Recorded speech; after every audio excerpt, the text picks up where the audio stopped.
Hello bachcho, let's read the question. And the question says that a magnetic field, no force on. First one is an electric charge moving perpendicular to its direction. Second one, an unmagnetized iron bar. Third one, a stationary electric charge. Fourth one, a magnet. Okay, तो question में क्या बोल रहा है? बोल रहा है कि एक मैग्नेटिक फील्ड है, किसमें फोर्स नहीं लगाएगा. इस क्वेश्चन का की कॉन्सेप्ट ये क्या हो गया? ये हो गया force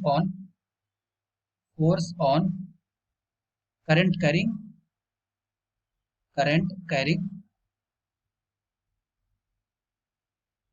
conductor. Okay. Force on current carrying conductor की अगर बात करते हैं तो हमें पता है कि कोई एक कंडक्टर है, ठीक है, उस पे अगर आई करंट अगर फॉलो हो रहा है, उसमें अगर मैग्नेटिक फील्ड का डायरेक्शन अगर परपेंडिकुलर है, ठीक है, तो इस पे क्या होता है? एक फोर्स एक्सर्ट होता है और उस फोर्स का वैल्यू क्या होता है? F is equal to I L cross B. ठीक है, बी वेक्टर, एल वेक्टर और एफ वेक्टर. ठीक है, और एल क्या है कि एलिमेंटल लेंथ लिया रहता है कंडक्टर का. ठीक है, तो हमें बताना है कि किसमें फोर्स नहीं होगा. तो अभी हमने डिस्कस किया है कि अगर कंडक्टर है, उसमें अगर करंट फ्लो हो रहा है, इसका मतलब कि उसके अपोजिट डायरेक्शन में क्या होगा? इलेक्ट्रॉन फ्लो कर रहा होगा. ठीक है, इस डायरेक्शन में इलेक्ट्रॉन फ्लो कर रहा होगा. इसका मतलब कि flow of the electron is mandatory. तो फर्स्ट वन ऑप्शन देखते हैं, an electric charge moving perpendicular to इस डायरेक्शन.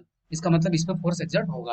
अनमैग्नेटाइज्ड आयरन बार है, उस पे मैग्नेटिक फोर्स होगा, क्योंकि उसमें फेरोमैग्नेटिक जो सब्सटेंसेस जो होती है, उसमें प्रॉपर्टीज होता है. या फिर जो उसमें जो फेरोमैग्नेटिक, जैसे कि मान लेते हैं कि आयरन हो गया या फिर निकेल हो गया.